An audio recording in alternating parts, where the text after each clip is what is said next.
Hello and welcome guys. तो आज की वीडियो में मैं आपको बताने वाला हूं कि हम किस तरीके से जो हमारा FX3U4AD कार्ड होता है उसका डेटा अपनी PLC प्रोग्राम के अंदर लेते हैं, वो मैं आपको इस वीडियो में बताऊंगा।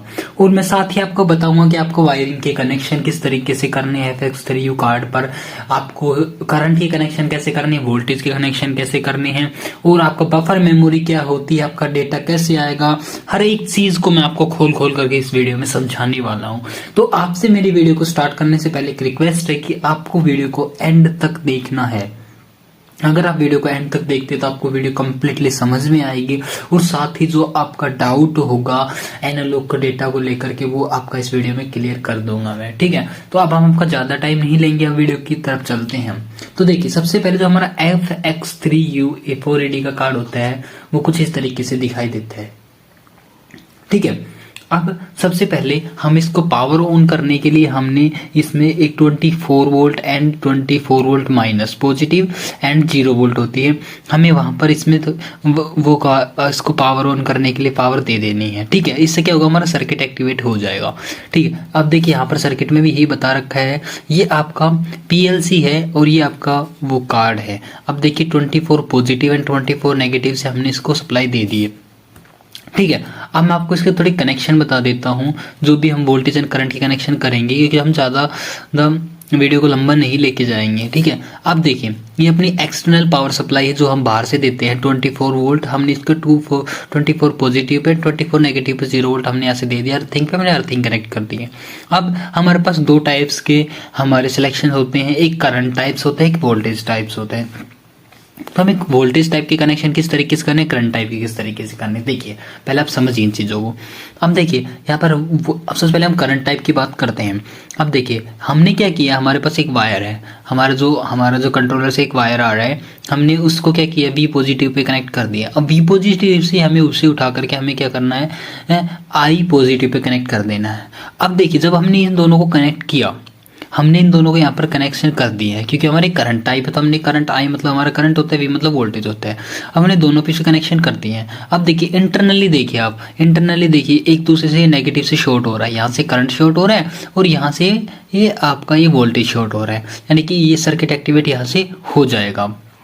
अब वोल्टेज टाइप में क्या होता है, अब देखिए वोल्टेज टाइप में क्या होता है, आपने बाहर से इसको एक्सटर्नल सप्लाई दी वोल्टेज, यानी कि आपका कंट्रोलर से एक पॉजिटिव आ रहा है एक नेगेटिव आ रहा है, आपने सिंपली पॉजिटिव और नेगेटिव इसको यहाँ से दे दिया है। अब देने के बाद देखिए अब यहाँ से इसको पॉजिटिव, यहाँ से नेगेटिव मिली और यहाँ से इसको पॉजिटिव मिल गया, तो ये हमारा सर्किट यहाँ से भी कंप्लीट हो गया है।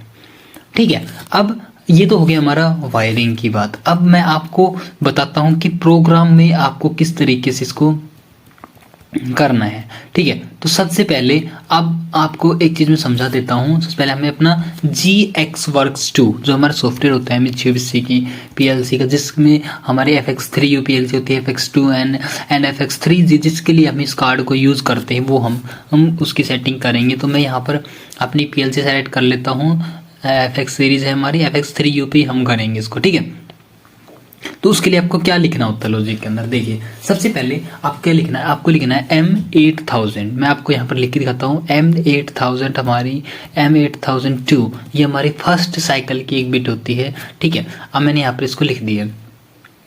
अब इसके बाद अब हम चलते हैं मैनुअल की साइड में। मैनुअल में देखिए अब हमें क्या करना है, अब आप थोड़ा सा नीचे आएंगे ना तो आपको कुछ इस तरीके से क्रिएशन ऑफ सीक्वेंस प्रोग्राम आपको लिखा मिलेगा।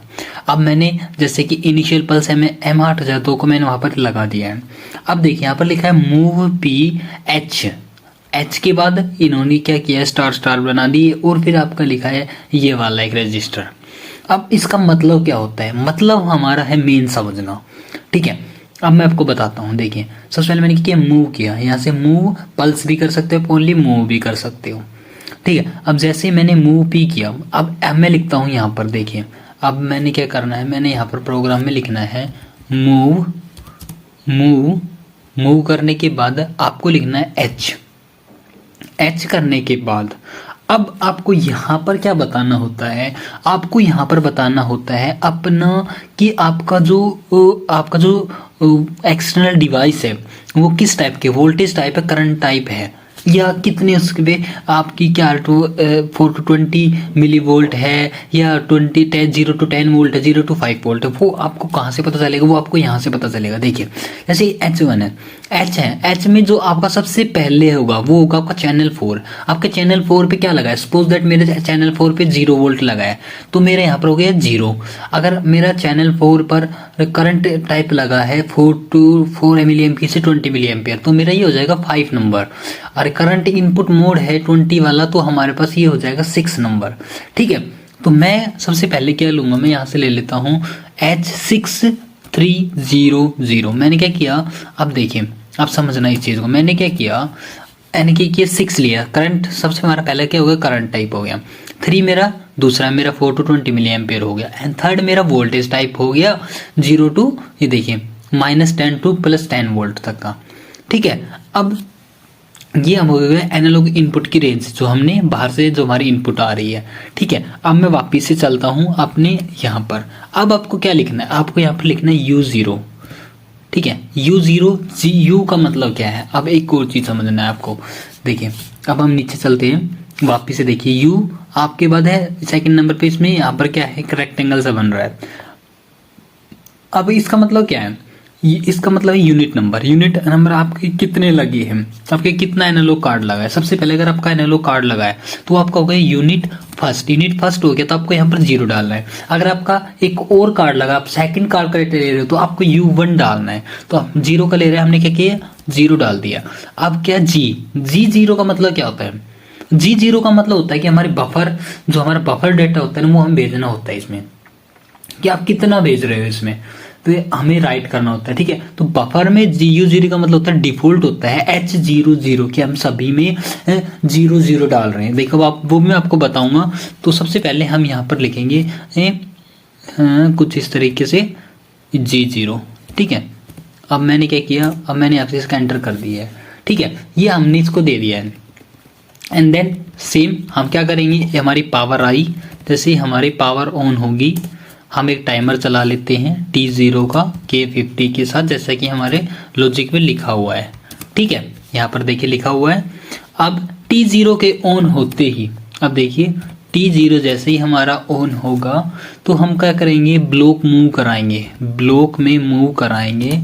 कितना, अब देखिए वापिस चलते हैं। अब देखिए यहाँ पर आपका लिख रखा है अगेन, ये एक रजिस्टर है। ठीक है, इसका मतलब क्या होता है, जैसे मैंने अभी बताया आपको, अगर मैंने लिखा है U0 का मतलब हो गया कि आपका यूनिट नंबर, एंड देन फिर मैंने लिखा G करके 10। तो इस 10 का मतलब क्या है, मेनली है ना 10 का मतलब, तो 10 का मतलब भी आपको समझना जरूरी है। तो मैं इसका मतलब बताता हूँ। 10 का मतलब है जो आपका बफर होता है ना, ये बफर बताता है हमें काउंट कहाँ से लेने, तो वो 10 से स्टार्ट हो रहे हैं आपके बफर में काउंट। ठीक है, तो काउंट 10 से स्टार्ट हो रहे हैं, तो मैंने इसलिए G10 लिखा है। G10 लिखने मुझे किस में रिसीव करना है, मुझे सपोज दैट D100 में रिसीव करना है मेरा डेटा, तो मैंने D100 डाल दिया। और कितने चैनल का करना है, 4 का करना है तो 4, 2 चैनल करना है 2, 1 का करना है तो 1। यहाँ पर नंबर्स ऑफ चैनल होते हैं, जो हमारे कितने का डेटा रिसीव करना है वो कर डालते हैं। तो देन मैंने 4 डाल दिया। अब जो मेरा फर्स्ट चैनल का डेटा आएगा वो आएगा D100 में, सेकंड का D101 में, 102 में, 103 में, 104 में आएगा डेटा। ठीक है, तो इस तरीके से हमारा डेटा आएगा। अब वापिस चलते हैं हम। ठीक है, अब ये देखो डेटा तो हमारा आ रहा है। अब मैं इसको, ये हो गया। अब मैं आपको G का मतलब बता दूं, G के आगे जो हम लगाते हैं। देखिए, तो मैं एक बफर में आपको लेके चलता हूँ, तो मैं थोड़ा सा पेज डाउन करता हूँ। यहाँ पर ये मैनुअल भी मैं आपको इस वीडियो के डिस्क्रिप्शन में दे दूंगा।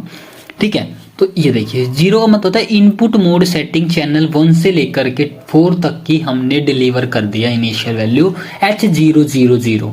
ठीक है, हमने 0 हमने उसमें 0 डाल दिए हैं। अब वो रीस्टार्ट हो जाएगा जब भी हम उसमें हर बार 0 डाल रहे हैं, हर बार 0 डाल रहे हैं। अब हमने 10 डाला था, 10 का मतलब चैनल फर्स्ट का डेटा हम रिसीव कर रहे हैं। देखिए करंट डेटा, जो का करंट डेटा आ रहा है उसको हम अपनी प्रोग्राम के अंदर ले रहे हैं। ठीक है, तो वो हो गया हमारा चैनल फर्स्ट। ठीक है, तो इस तरीके से हम इसमें लिखते हैं। अब ठीक है, ये हमारा काम हो गया है। अब मुझे एक काम और करना है। अब आपका डेटा तो आ जाएगा, इतने में आपका डेटा आ जाएगा। आप इसको एक्टिवेट करके देख सकते हैं अपनी वायरिंग करके, तो आपका डेटा आ जाएगा। बट अभी हमें क्या करना है, अभी हमें एक काम और करना है। सपोज दैट हमें 8000 में यहाँ से ले लेता हूँ। अब मैं एक फंक्शन मूव कराता हूँ। फंक्शन मूव मैं किस लिए करा रहा हूँ, फंक्शन मूव मैं किस लिए करा रहा हूँ मैं आपको बताता हूँ। फंक्शन मूव मैंने K10 लिखा, K10 लिखने के बाद मैं लिखता हूँ यहाँ पर U0G।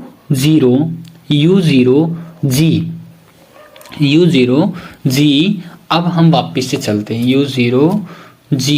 अब हम कहाँ पर चलेंगे वापस से, अब हम जाएंगे वापस से आगे नहीं पे, देखिए 2 average time unit. Average time unit की आपका कितना एवरेज में आपको डेटा उठाना है कि एवरेज के नाम से आपको पता चल रहा होगा कितने एवरेज में एवरेज डेटा लेना है हमें। सभी काफ़ी डेटा हमारे पास आता रहता है, हमें सिर्फ सपोज मैंने एवरेज डेटा यहाँ पर 10 डाल दिया, 10 मतलब 10 एमएस में मेरे कितना जो डेटा आएगा ना वो मैंने रिसीव कर लिया। तो मैं यहाँ पर डाल रहा हूँ G2 करके, और मैं यहाँ पर नंबर्स डाल देता हूँ 4 कि मैंने क्या, फिर से मेरा 4 का मतलब क्या हो गया, सभी का चारों के चारों का मुझे 10 में चाहिए, 10 में।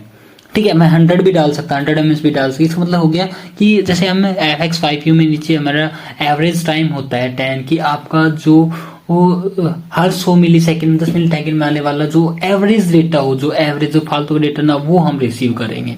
ठीक है, अब इसी तरीके से मैंने कंट्रोल करके यहाँ पर भी एक, अब हमें क्या होता है, मैंने फिर से किया फंक्शन मूव एंड K10 कर लेता हूँ, K100 भी कर सकते हैं हम, एंड G0 एंड अब यहाँ पर आपको क्या लिखना है, मैंने लिखना है G6 कि चैनल फर्स्ट का फिल्टर सेटिंग। अब मुझे फिल्टर होके आना चाहिए मेरा डेटा, मतलब कि बिल्कुल मेरा डेटा साफ सुथरा होना चाहिए, फिल्टर होकर के आए। ठीक है, इसका मतलब एंड U0 G6 फिल्टर होकर के आए डेटा। ठीक है, एवरेज डेटा मेरे पास, एंड K4 में यहाँ पर रख दो सेम। अब क्या होगा, इससे आपका डेटा में आपको ज़्यादा वेरिएशन ही मिलेगी इन दोनों के लिखने की। जैसे आपके डेटा में ज़्यादा वेरिएशन होती है ना, तो वो इसकी वजह से आपकी वेरिएशन को ये क्लियर कर देगा। ठीक है, तो इस तरीके से करके आपको उसको प्रोग्राम को लिख लेना है। ठीक है, तो ये हो गया आपका सिंपली प्रोग्राम जो आपको एनालॉग डेटा रिसीव करने के लिए देखना होता है, और इसमें आपका डेटा आ जाएगा। और मैंने ये प्रोग्राम ऑलरेडी लिख रखा है, एक्टिवेट है, तो मेरे पास एक छोटी सी उसकी क्लिप वीडियो है 1 मिनट की, मैं आपको वो दिखा देता हूँ, उससे आपको वेरीफाई भी हो जाएगा। बिल्कुल सेम प्रोग्राम मैंने उसमें लिख रखा है ये वाला। ठीक है, तो फ्रेंड्स आज की वीडियो में हम इतना ही रखेंगे। सबसे पहले मैं आपको वो वीडियो दिखाता हूँ ताकि आपको उससे भी सेटिस्फेक्शन हो जाएगा। ठीक है, सो फ्रेंड्स देखिए, एज सेम जैसे कि मैंने आपको अभी प्रोग्राम लिख के दिखाया था, मैंने सेम प्रोग्राम लिख रखा है। अब देखिए, आपको सबसे पहले मैंने यहाँ पर देखिए 6300 करके लिख रखा है वहाँ पर, और मैंने यहाँ पर देखिए आपको एफ मूव ब्लॉक मूव, जहाँ पर मेरा डेटा भी आ रहा है, मैंने आपको डेटा दिखाया। यहाँ पर मैं बफर मेमोरी में मैं आपको डेटा दिखाता हूँ। तो देखिए ये मेरे पास देखिए बफर मेमोरी में, देखिए मेरे रजिस्टर में 1 में 2 में 3 में, इन सभी में मेरे पास डेटा आ रहा है जो कि आपको दिखाई दे रहा होगा। ठीक है ना, तो ये सब डेटा आपको यहाँ पर भी दिखाई दे रहा है। तो और देखिए मैंने सेम प्रोग्राम जैसे कि मैंने यहाँ पर राइट किया, जैसे मैंने आपको बताया है वैसे मैंने सेम प्रोग्राम मैंने यहाँ पर लिख रखा है। तो इस तरीके से करने पर आपको भी आपका डेटा मिल जाएगा, आपको इस तरीके से लिखने पर। तब मेन रीजन ये था कि आपको समझ में आया या नहीं आया। अगर आपको समझ में आया तो वीडियो को लाइक करना, चैनल को सब्सक्राइब करना और बेल आइकन को प्रेस करना। तो इसी तरीके से मैं आपको ऐसे ही रिलेटेड वीडियोस के टॉपिक बनाते रहूंगा। तो अब हम मिलेंगे नेक्स्ट वीडियो में, तब तक के लिए फ्रेंड्स गुड बाय।